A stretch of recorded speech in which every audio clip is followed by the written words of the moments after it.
AI and crypto are starting to converge, and some of the tokens that you might want to watch is what we're going to talk about today. You're going to love it. My name is Paul Barron. Welcome back into Tech Path. Before we get started talking about these kinds of projects, I want to thank our sponsor today, and that is Coinbase. Getting into centralized exchanges, make sure and go over to Coinbase. It's the future of money. It is here, and this is where you can start your crypto journey. If you're brand new to crypto, this is the first place you should start. Get your Coinbase account, get a Coinbase wallet, and all of this can start to make a little bit more sense. Start buying your first few tokens over there. Check it all out. Make sure and use our link. You can get to up to $200 in rewards, so just by using our link. So check it out. We'll leave a link down below. All right, a couple of items I want to kick off on, and this is really more around cloud compute and decentralized cloud compute and what that looks like with some of the tokens. Render has been a token we've talked about for quite some time. I was looking back just on our YouTube channel. I mean, this was 2 years ago when we were talking about Render, trying to get people, I mean, years and years going on Render, it feels like.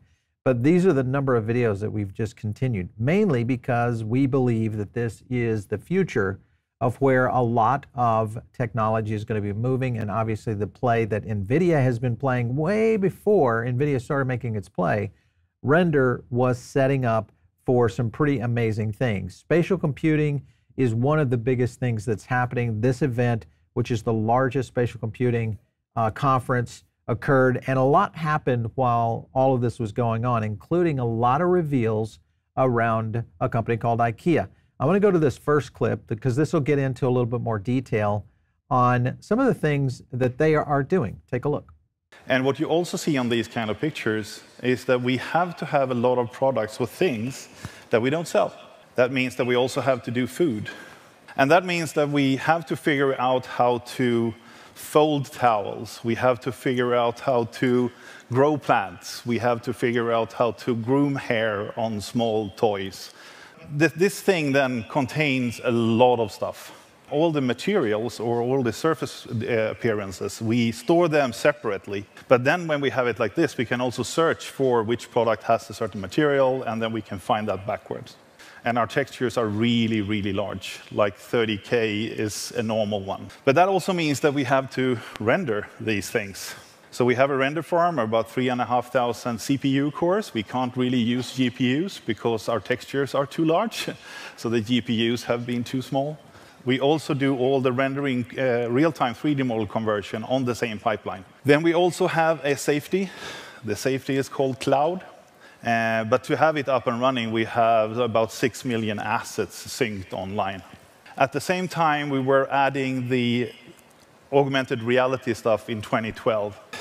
If we are adding the latest years, we have been taking all our planning or 3D editor tools that is online on the website and put them all in 3D. And I won't go to do any big predictions about the future, more than it will be big and fast. Bigger and faster. All right, so a couple of things that they're hitting on, and the reason this is important is because decentralized cloud compute is going to be the solution that pretty much solves these problems that IKEA is facing. Here's the key, is that IKEA is talking about, you know, this massive opportunity. They're probably just one of thousands of companies that are going to start going in this direction. And they're not even someone that's in the creator space when you think about movies, music, etc., and what that might look like in the future. All of that is still layered into what we know and understand as cloud computing. And that is going to be a scenario that plays into Render's, you know, right into their perfect setup for what they are all about. I want to go to another clip here because this gets into what's the future of this. Is it really valuable for a company like IKEA to do this? Take a look. And this is what we called spatial computing when we started this in 2017. But I can't show you a lot of those because they're a secret. But I can show you two of them. On the upper left, you have a small little test, a quest we did, trying to move a virtual sofa through a corridor and interact with it and see if you actually could move the sofa from that space to the other space. On the lower right, you see the first attempts of you working together in with the same AR planning, but with several different people. These are more than 4 years old, but that's what I'm allowed to show you. Because companies like us are sitting on a gold mine. We are sitting on the possibility to make synthetic training data. We can do permutations of things pretty fast. So this is going to really spread, I think, into a lot of different industries. You know, IKEA, obviously what we'll see in terms of integration into gaming, integration into all sorts of 3D modeling, integrations into architectural and CAD designs, all those kind of things will play into this. And then you're going to have a whole slew of companies that start to kind of pile into this sector. IKEA also talks about these assets going into open source. And this is very important because it starts to flow into what is the potential here for this. Take a look at this clip. So we are one of the members here joining this, and we really, really like USD. And we hope that that can be a non-proprietary standard. And we hope if we can manage to make this open source, we would love to. So what you saw there on that slide is, of course, one of the major projects out there being Render, Otoy. And they mentioned it. If you look over at this, at this site right here, it kind of breaks it down. This is spatial computing. This was a statement from Jules Urbach where he says, OpenUSD, this is what they're talking about, serves to expand interoperability in the industry. And we look forward to helping strengthen an internationally recognized standard. This comes from Jules Urbach, of course, CEO, Otoy, Render. All right, so IKEA did a couple of things and projects over, the past few years, not necessarily with great success. This was one of them, IKEA Space 10. It was kind of their new concept to link physical furniture and NFTs.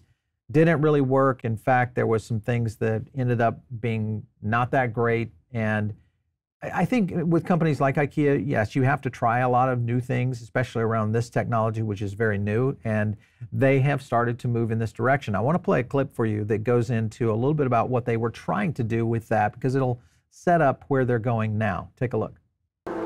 Carbon banks is a unique NFT concept that could help us build a more sustainable relationship with our furniture. Each item of Carbon Bank's furniture generates its own unique virtual tree.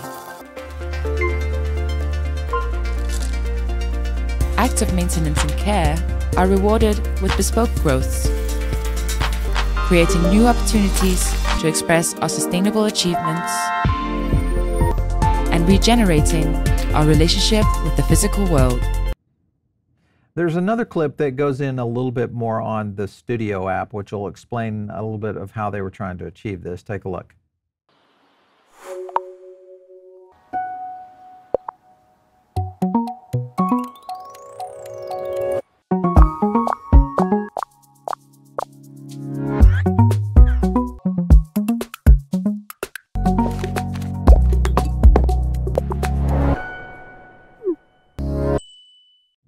So you can see, I mean, it's got use. The company that they were kind of tied in with maybe just did not necessarily hit it perfectly what they were looking to do. They also had some AI integration. This was called Field.io.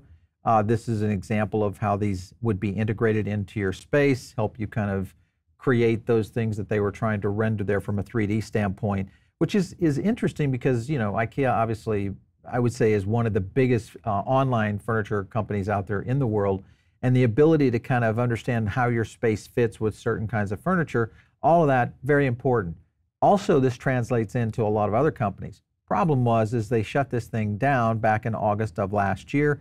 They spent 10 years on this in collaboration. It didn't work out, so it's no longer the case. However, IKEA kept working, and now IKEA is now opening a new store on Roblox. So they're actually going to pay workers to work there. This will be interesting to integrate in how they're going to utilize interactivity and platforms like Roblox to kind of extend the brand. This is a clip that kind of explains the partnership. Take a look. IKEA is the first store to offer paid work on the gaming platform. Applicants must be at least 18, live in the United Kingdom or Ireland. The virtual store is set to open June 24th. And they get paid real money, so they get a real wage. And I think it's like £13 an hour or something, which is the minimum wage in the UK, I think. Oh no, I take that back. It's a little bit better. The crypto bros would probably enjoy that, which is extremely worrying, you know? Roblox Roblox is trying to blend the real world with the fake world. You can like buy real stuff on Walmart, a Roblox game now. Buy the real world item and get the virtual item. If I buy this junk for 15 bucks, I get this junk in Roblox too. I need it now.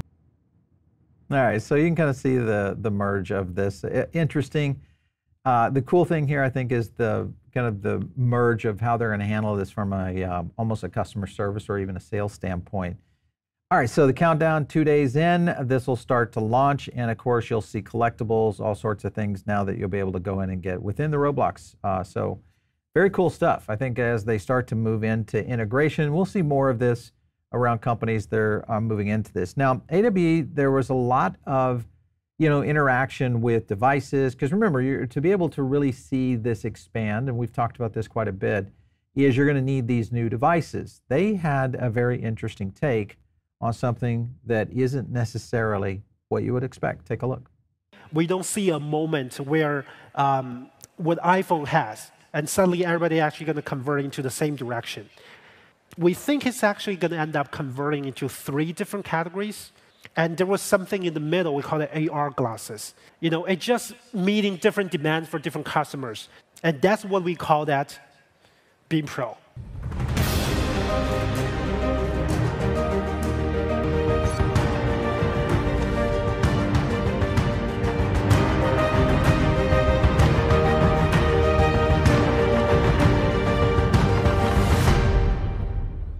Right? We can have the cellular module, but we don't make phone calls there. And on the contrary, you can actually charge your cell phone with this one as well. So basically, we don't want to replace your cell phone. We want to free your phone from this kind of AR applications. This is actually the first AR computing devices that have the Google Play Store and everything. The user interface is based on very intuitive touchscreen kind of user interface. And once you plug into the glasses, you can easily open up to pair this with cloud gaming, with a lot of streaming live sports. It's awesome. For the price, at least for a spatial camera, it's going to cost like easily over $299. And for a cell phone or tablet that can drive VR glasses, it's going to cost $400. Easily over $700. But we want to start this one at $199. And the pre-order are going to start now. And it will start shipping July 18th.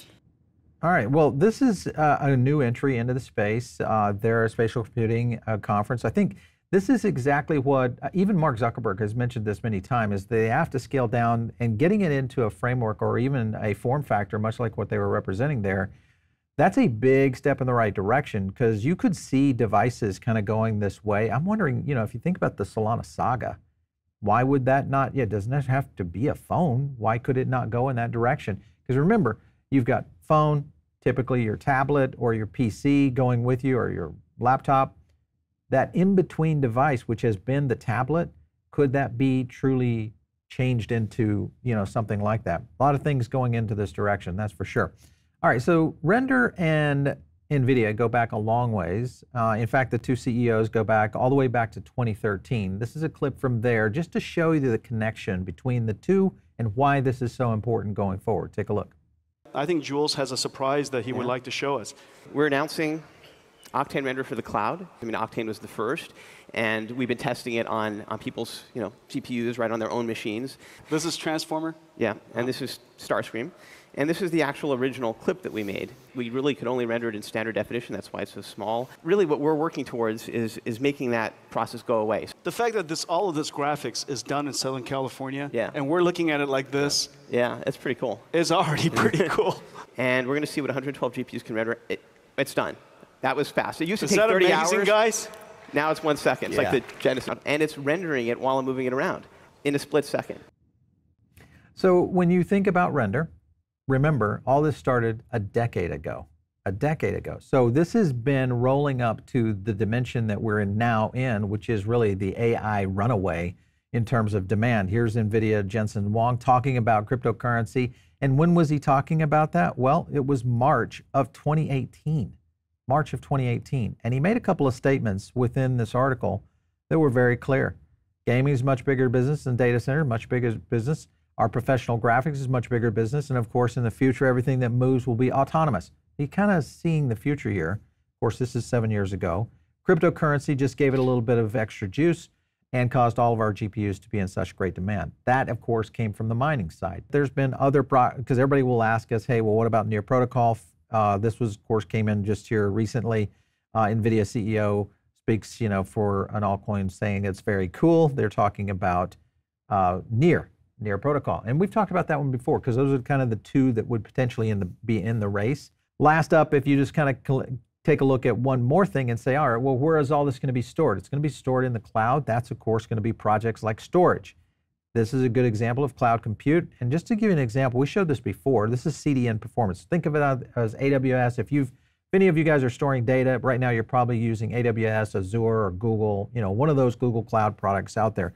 Well, today, if you just did 200 terabyte, you'd be spending about $18,000 a year. Start to scale that and look at the differences in the price. Now I'm going to go up to 500 terabytes of storage amount, and my download only 100 terabytes, and I'm spending $38,000, $32,000 right there versus $224,000. That's a big difference, and these are the kind of projects that are really going to make it going forward. So make sure and stay tuned here on the channel because we break down a lot of this kind of tech that's starting to roll out. Obviously, you start to see the intersection between AI, rendering technology, and crypto. Hopefully you guys have caught that. A lot of projects to be on the lookout for. Make sure and subscribe to the channel. That way you'll get notified when we do live streams and other things that will come into your feed. Of course, you can always catch me out there on X at Paul Barron. We'll catch you next time right here on TechPath.